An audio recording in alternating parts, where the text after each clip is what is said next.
আপনারা আমাদেরকে ডেকেছেন, আমাদেরকে সুষ্ঠু সমাধানে করার সুযোগ করে দেন।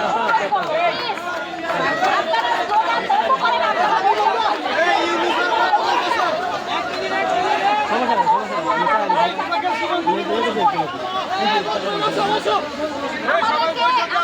আমাদেরকে যারা নাকি আমাদের মূলত ছাত্রছাত্রী আছে, আমাদেরকে তাদের কথাটা শুনতে দেন। আমাদের যে শিক্ষক লাঞ্ছিত হয়েছে, আমরা তার কথাটা শুনবো এবং এর জন্য আমরা দৃষ্টান্তমূলক শাস্তির ব্যবস্থা প্রয়োজনীয় যা যা পদক্ষেপের প্রয়োজন আমরা সেই পদক্ষেপ নিয়ে